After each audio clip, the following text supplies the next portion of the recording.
সত্যি সত্যি বলুন তো, আপনি কি আপনার মনোযোগ বিক্রি করে দিয়েছেন? আপনি কি এখন ৫ মিনিটও একটি বইয়ে, একটি কাজে বা একটি চিন্তায় টিকে থাকতে পারেন না? আপনি সবসময় ক্লান্ত কেন থাকেন? আপনার ক্রিয়েটিভিটি কোথায় চলে গেল?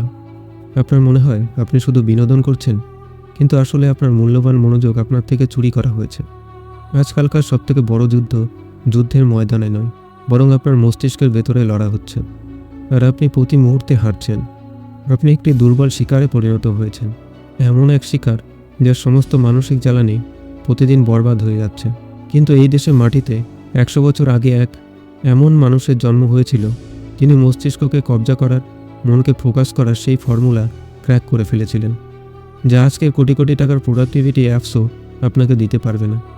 তিনি কোনো সাধারণ সাধুসন্ত ছিলেন না, তিনি ছিলেন স্বামী বিবেকানন্দ, মানসিক শক্তির সবচেয়ে বড় মাস্টার। আজ আমরা কথা বলব সেই সিক্রেট নিয়ে, যা দিয়ে আপনি আপনার বিক্ষিপ্ত মস্তিষ্ককে একটি লেজারের মতো তেজালো বানাতে পারবেন, যা বিশুদ্ধ মনোবিজ্ঞান এবং বিজ্ঞানের শক্তি।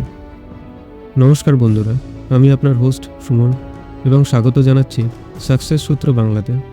হাওয়ার্ড ইউনিভার্সিটির একটি ভয়াবহ রিসার্চ সামনে এসেছে।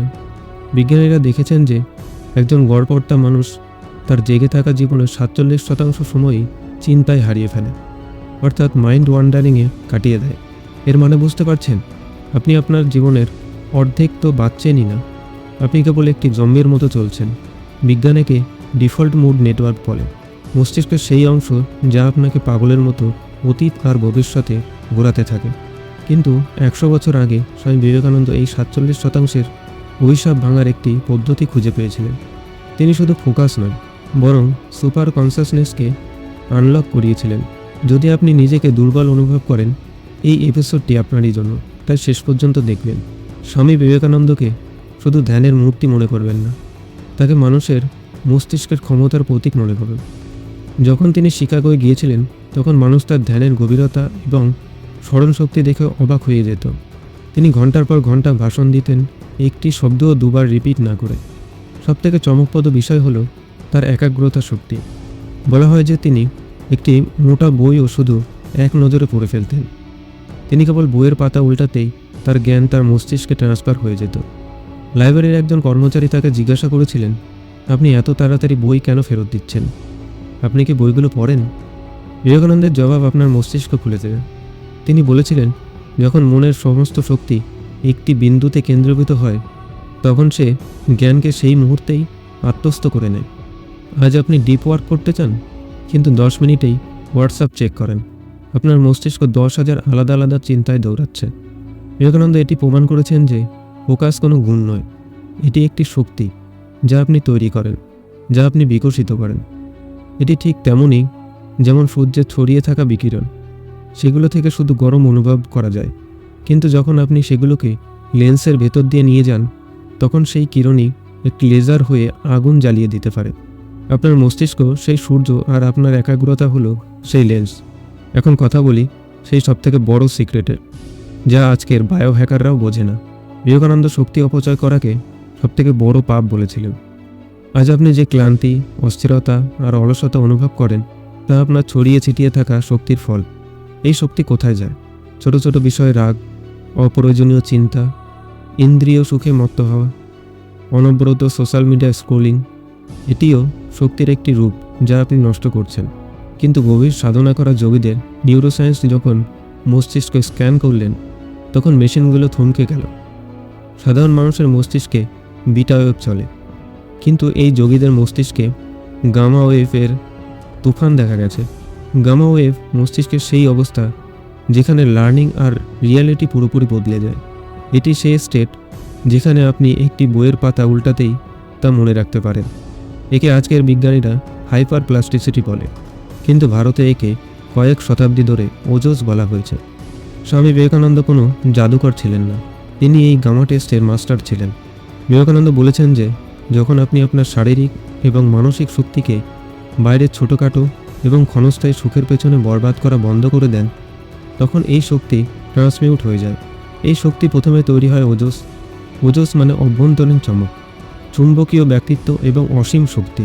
আর যখন এই ওজোস মস্তিষ্কে পুরোপুরি স্থাপিত হয়ে যায়, তখন এটি হয়ে যায় তেজস। তেজস মানে বৌদ্ধিক অগ্নি, ইন্টেলেকচুয়াল ফায়ার।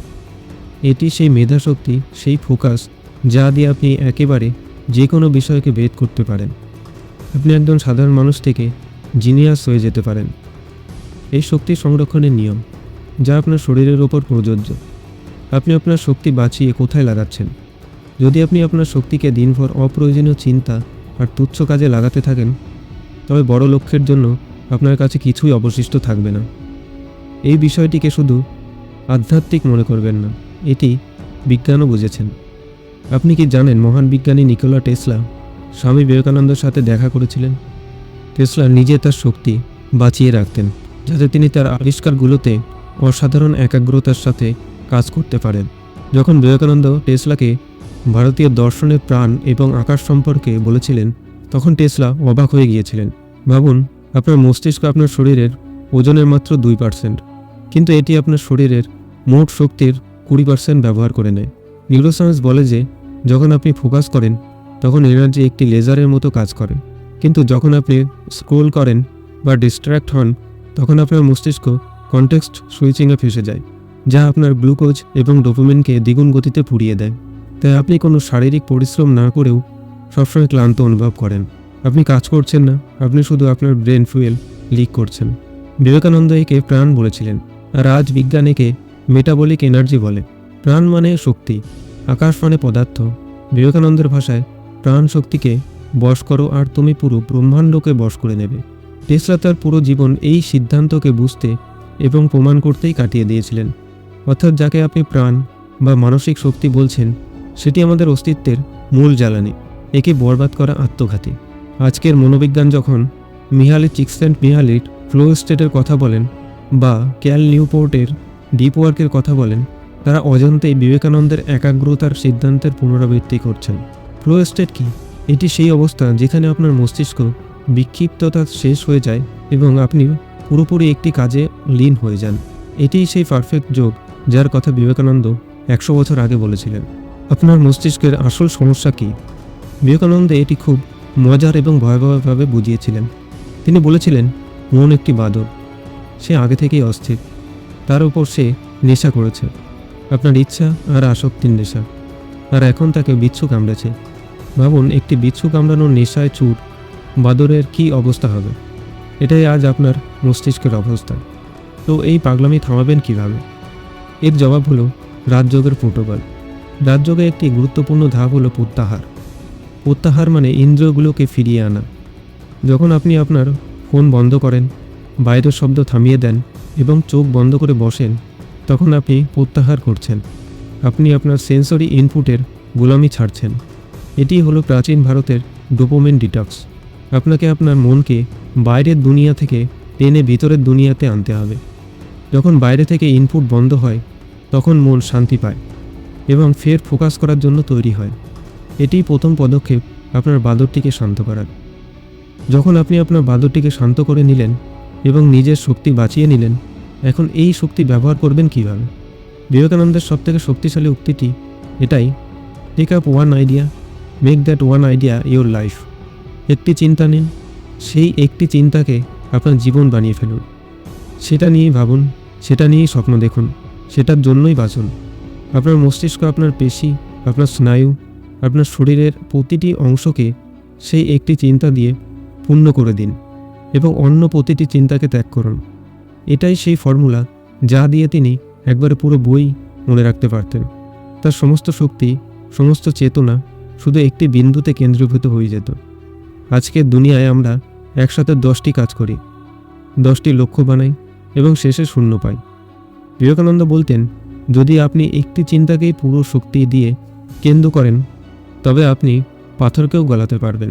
যদি আপনার লক্ষ্য এক হয়, যদি আপনার শক্তি বাঁচানো থাকে এবং আপনার ধ্যান সেই একটি লক্ষ্যে থাকে, তবে আপনি ব্রহ্মাণ্ডের যে কোনো শক্তি অর্জন করতে পারবেন। এটাই হলো সত্যিকারের লেজার ফোকাস। কিন্তু এই সব কিছুর আগে আপনার আরেকটি রোগের সাথে লড়তে হবে, ভয়। আজকের যুবক ভীতু, হারাবার ভয়, ফেল হওয়ার ভয়, আর ভয় মানসিক শক্তির সবথেকে বড় শত্রু। ভয় আপনার সমস্ত ওজস শক্তিকে মুহূর্তের মধ্যে নষ্ট করে দেয়। বিবেকানন্দের অন্তিম এবং সবথেকে শক্তিশালী মন্ত্র ছিল, strength is life, weakness is death. শক্তিই জীবন, দুর্বলতাই মৃত্যু।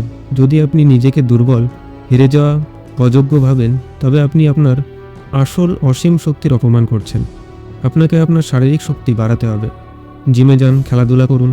বিবেকানন্দ বলতেন যে মজবুত শরীরই মজবুত মস্তিষ্কের জন্ম দেয়। যদি আপনি দুর্বল হন, তবে আপনি কখনো ফোকাস করতে পারবেন না। দুর্বলতা আপনাকে প্রতিটা মুহূর্তে বিচলিত করবে। নিজেকে মনে করান আপনি অসীম শক্তির উৎস। ভয় একটি ভ্রম, এটি আপনার ছড়িয়ে থাকা শক্তির ফল। যখন আপনি আপনার সমস্ত শক্তি বাঁচিয়ে এক জায়গায় কেন্দ্রীভূত করেন, তখন ভয় নিজে থেকেই শেষ হয়ে যায়, কারণ আপনার ভেতরে আত্মবিশ্বাসের আগুন জ্বলতে শুরু করেন। কখনো ভেবে দেখেছেন যে শ্মশান কেন পৃথিবীর সবথেকে ধনী জায়গা? কারণ সেখানেই সেই সব আবিষ্কার দাফন হয়ে আছে যা কখনো হয়নি। সেখানে সেই সব বইগুলো দাফন হয়ে আছে যা কখনো লেখা হয়নি। আর সেই মহান লিডাররা দাফন হয়ে আছেন যারা কখনো নিজের ক্ষমতায় চিনতেই পারেনি। কেন? শুধু ফোকাসের অভাবে। তারা তাদের শক্তিকে ছোট ছোট জিনিসে, ঘৃণায় এবং অলসতায় ভাসিয়ে দিয়েছেন। আজ আপনিও সেই পথেই হাঁটছেন। আপনার ভেতরের অনুভবতা ধীরে ধীরে মরছে। বিবেকানন্দের রাস্তা শুধু সফলতার রাস্তা নয়, এটি নিজের আত্মাকে সেই গড়পড়তা মাধ্যমানের মৃত্যু থেকে বাঁচানোর একমাত্র পথ। এখন একটি কথা বলেন যে, হ্যাঁ, এগুলো তো ভালো কথা। এটি শুধু ভালো কথা নয়, এটি আপনার জীবনের একমাত্র রাস্তা। যদি আপনি আজ এই ভিডিওটি বন্ধ করে আবার আপনার পুরনো দুর্বলতায় ফিরে যান, তবে আপনি কখনোই বদলাবেন না। আমি আপনাকে 7 দিনের চ্যালেঞ্জ দিচ্ছি। শুধু 7 দিনের জন্য এই বিবেকানন্দের প্রোটোকলকে আপনার জীবন বানিয়ে নিন। আপনার 7 দিনের অ্যাকশন প্ল্যান। নাম্বার 1, শক্তি সঞ্চয়। 7 দিন পর্যন্ত প্রতিটি অপ্রয়োজনীয় মানসিক বা শারীরিক এডিকশন বন্ধ করুন। নিজের মানসিক শক্তি বাঁচিয়ে রাখুন। নাম্বার 2, প্রত্যাহার। দিনে 2 ঘন্টার জন্য নিজের ফোন অফ করুন এবং নিজেকে বাইরের ইনপুট থেকে পুরোপুরি আলাদা করুন। Number 3, target practice. আপনার কাজ, পড়াশোনা বা লক্ষ্যের মাত্র একটি অংশকে বাছুন এবং 7 দিন পর্যন্ত সেই একটি জিনিসেই আপনার সমস্ত বেঁচে যাওয়ার শক্তি লাগিয়ে দিন। নাম্বার 4, শরীরকে মজবুত করুন। প্রতিদিন 30 মিনিট ব্যায়াম করুন। আর মজবুত শরীরই তেজালো মস্তিষ্কের ভিত্তি। এখন সিদ্ধান্ত আপনার। আপনি কি দুর্বলদের ভিড়েই থাকবেন, নাকি আপনি সেই 1% সামিল হবেন যারা নিজের মস্তিষ্ককে কবজা করতে শিখেছেন? আপনি কি সেই ওজস তৈরি করবেন যাতে আপনার ব্যক্তিত্ব চুম্বকীয় হয়ে যায়? যদি আপনি তৈরি থাকেন, যদি আপনি নিজের দুর্বলতাকে শেষ করতে চান, তবে এখনই কমেন্টে লিখুন, আই চুজ ফোকাস। এটাই আপনার সংকল্প, এটাই আপনার প্রথম প্রতিজ্ঞা। কমেন্ট করে আমাদের জানান যে সাকসেস সূত্র বাংলা পরিবার দুর্বলদের নয়, বরং শক্তি এবং একাগ্রতার মাস্টারদের পরিবার। যদি এই ভিডিওটি আপনাকে সত্যিই জাগিয়ে থাকে, তবে আপনার সেই বন্ধুকে পাঠান যে নিজের সবথেকে মূল্যবান অস্ত্র, নিজের মনোযোগ প্রতিদিন বরবাদ করছেন। ধন্যবাদ।